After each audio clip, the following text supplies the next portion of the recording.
Good day guys, Mag-TV here. So yun nga, kaya ako nag-video kasi dumating na yung in-order nating helmet from Shopee sa Sec Moto Supply. So ito siya. Ang laman nito is K-Berg helmet. Nakuha ko siya nung Shopee 88. So i-unbox natin, tingnan natin kung maganda ba. So ito siya. Ayan.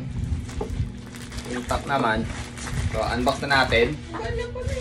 So, yung number 1 advice kapag bibili kayo ng mga helmet sa Shopee, lagi kayo magbi-video para malaman nyo kung tama ba yung dumating or mamaya in-scam kayo, may patunay kayo. Yung grabe. Shoutout sa Sec. Grabe yung pagkaka-secure ng package, ha. Ayan. Ang daming ng laman. So, ito na. Oh, di ba? So, sobrang secured niya.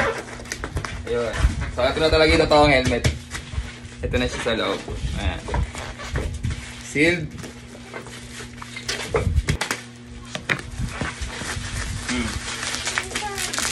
Ito na siya. Ayan. Ito niya is K-Berg. Ayan. Ayun. Ha? Ha? Oo, 99. Actually, ano to, nakatatlong order ako. Yung una, nakuha ko ng 4.5. Kinancel ko kasi may mas mababa. So, ito, nakuha ko siya ng 4.1. Ay, bagay ano pala, 3.6. Kasi, yung una, 4.5 din, 4.1. Nakita ko sa pinakamababa, 3.6. Yun, so 3.6 siya, yan, size large, K-Berg helmet. XL pala, sorry. Galing asawa ko pakailamera talaga to baka mamaya sabon yung laman mukha namang hindi kasi silyado naman siya. Ayan. Seller, so ito na. The moment of truth. Ayun. Meron pa siyang gas bag. Ayan. Oh, may kasama pang balaklava. Thank you Sec Moto Supply.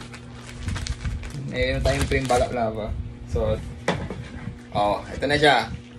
So, yung K-Berg helmet nga di ba? So yun siya. Ito siya. Ayan. Angas. Ito yung dual visor pa pala yan. So yun. Ayan. Ito yung liner niya. Yun. Bango. Amoy SM. So yun. Yung visor. Yun lang. So micrometric na rin yung buckle niya. Ayan, micrometric buckle. Removable wash pad. Tsaka bago. Yun, mabango. Mabango naman. So, sukat natin. Pala to, matte. Ayan, matte finish siya. So, yun. Magagamit na namin ito ni misis ko sa aming rides.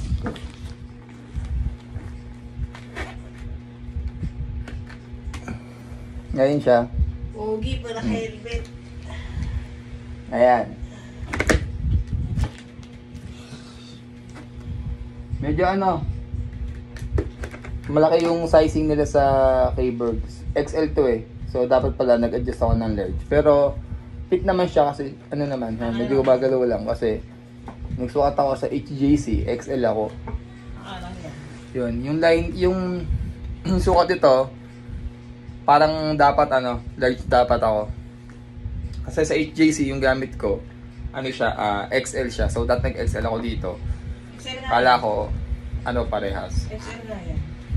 Pero yun nga. Medyo sa akin, maluwag na ng konti. Siguro gawa nung mga padding.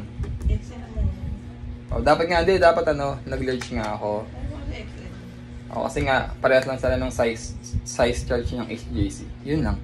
So, yun nga. Thank you. Shoutout sa Sec Moto Supply. Salamat sa item nyo. Legit siya, legit. Yun.